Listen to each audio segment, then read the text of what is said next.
Hi, my name is Nicholas Bazos, and this is my Portal 2 level. So one of the feedbacks I got on my layout drawing was that my level was a little bit too small, a little bit uncomplicated, and I definitely agree after looking at it. So to compensate for compensate for that helpful criticism, I created several sort of hidden rooms that are necessities in a way. So you need to either get the button in them, it's weighted down to access the exit, or you need the cube from one of them. And I would definitely say this puzzle is the order and the way you do things is very important in this puzzle, and it will allow you to get to the exit if you do it in the right way. But if you do it in the wrong way, you may encounter some trouble in doing it. And whether that be for the better or for the worse, we'll find out with further playtests before the gray box is what I chose to do. So let's get right into the level.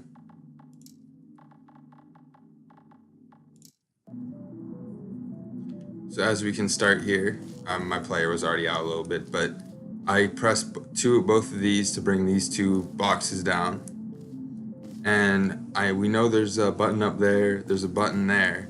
And from the diagram, the player won't know this on first play, but there's a button down in that secret room over there, and there's another button in that secret room up there. And they should be able to see from the different trails from the ant lines. So the first button we'll get this one first. And upon playing Portal, I did a good amount of research in terms of playing levels of Portal to see what I really liked and what I was inspired by. And I really liked the levels with a lot of verticality where you had to drop down into portals and you had to do things in that manner. So we place a cube on that button and we'll see a nice light bridge opens up for us. So that's good. So we can see that's a point of interest that we want to go to. But next, let's get this button.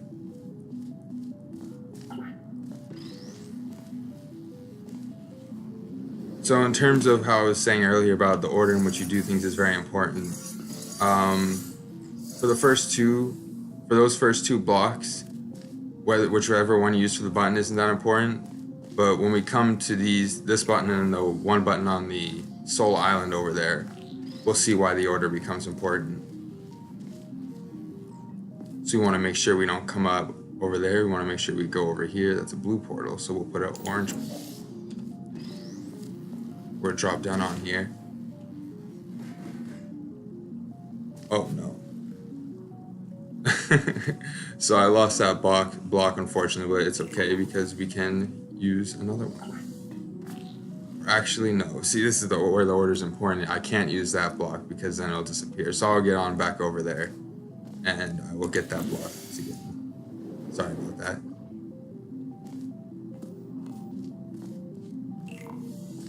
So we'll grab this block right here.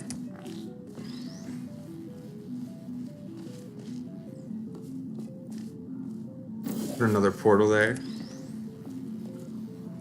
And this is what I meant where the order becomes important. So you always have to do this light bridge before you go over here into this corner. Use this faith plate to get over there.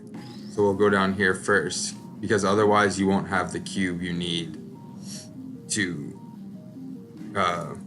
get one of the buttons weighted down. So we'll jump down here.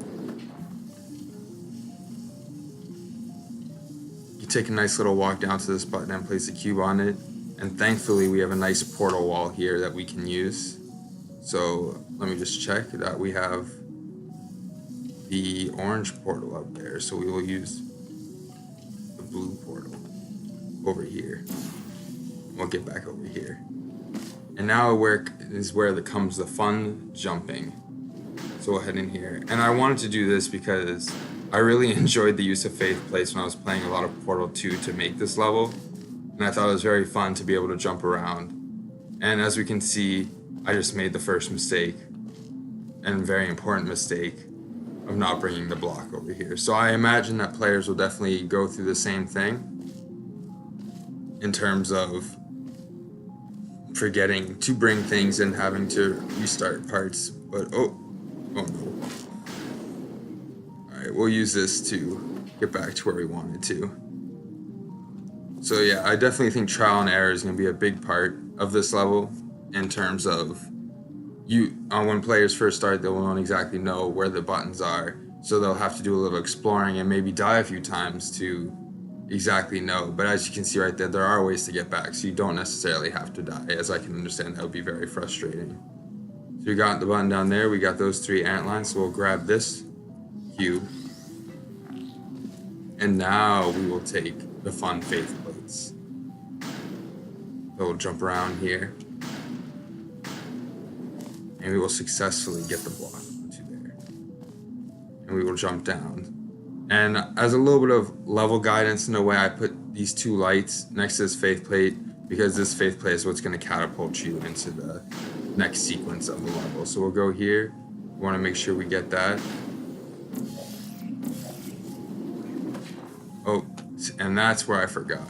So I imagine the player will also make the same mistake in that regard, where you want to make sure that you get a portal onto that platform that you can barely see right there, so that you can make it to the next edge, the next sequence of the level. So I'll place an orange portal right there, and let's see.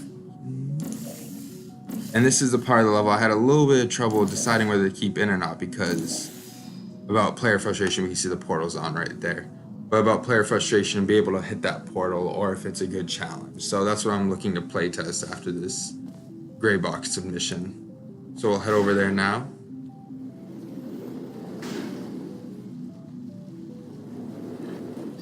And we are on here. We will use a speed gel. Go over here. And we're just going to be tossed around all over the level. And thankfully, we made it to the end. So, looking back, I decided to incorporate a lot of faith plates in this level because I really, really enjoyed them when I was doing my research and making this level, and I thought it was really fun to sort of get that feeling of flying through the air, because you really feel like you're making progress and jumping around and traversing the level, both vertically and in a sort of a latitude way, where you're sort of moving across the map. And you can see some things here are for a little bit of decoration, a little bit of intimidation. So the lasers there, you won't necessarily hit them unless you purposely try to hit them, but it's sort of there to sort of add to that sort of guidance factor in a little way, where you will drop down on that angled panel, which will direct you on the faith plate below you that you may have not seen right away. So for this level, I was definitely inspired a lot by moving through the air and traversing through the level. And the player's definitely gonna have to do a little bit of exploring and a little bit of trial and error to see, what order works right. But I'm very excited with how this turned out, and I'm excited to play test this as well. Thank you very much, and have a great day.